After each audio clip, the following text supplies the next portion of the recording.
शक्तीपीठ महामार्गाच्या सुधारित आराखड्याला मंजुरी देण्यात आली आहे। कोल्हापूरसह 8 जिल्ह्यातील मूळ आखणीत बदल होणार आहे। प्रकल्प खर्च 1 लाख कोटींवर गेलाय, तर लांबी 54 किलोमीटरनं वाढणार आहे। सातारा जिल्ह्याचा नवीन महामार्गात समावेश करण्यात आलाय। भूसंपादन प्रक्रिया लवकरच सुरू होणार आहे। नागपूर ते गोवा शक्तीपीठ महामार्गाच्या सुधारित आराखड्याला राज्य शासनानं मंजुरी दिली आहे। त्यानुसार आता नांदेड, हिंगोली, परभणी, धाराशिव, सोलापूर, सांगली, कोल्हापूर आणि सिंधुदुर्ग जिल्ह्यातील आखणीत बदल करण्यात आला, तर सातारा जिल्ह्याचा महामार्गात नव्याने समावेश करण्यात आलेला आहे। मार्ग बदलामुळे प्रकल्प खर्च 1,01,000 कोटी रुपयांवर पोहोचला आहे। दरम्यान शक्तीपीठचा नवा आराखडा कसा आहे पाहूयात ग्राफिक्सच्या माध्यमातून। सातारा जिल्ह्याचा या महामार्गात समावेश केला आहे। कोल्हापूरसह 8 जिल्ह्यातील आखणीत बदल।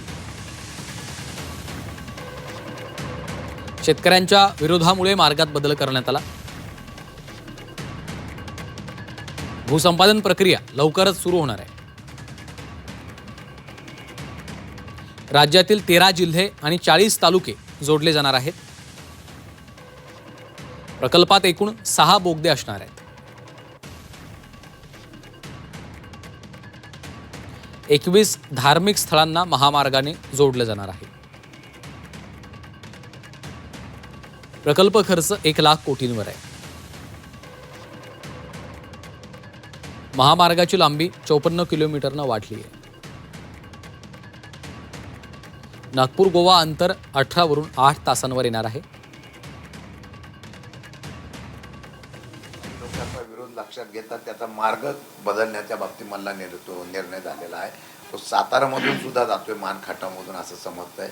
माहिती घेऊ, परंतु तो कोणत्याही कोर्टाचा आणि याचा आदेश असा आहे की कोणाच्याही जमिनी सुपीक जमिनी घ्यायच्या झाल्या तर त्या शेतकऱ्यांची संमती असल्याशिवाय घेऊ नये।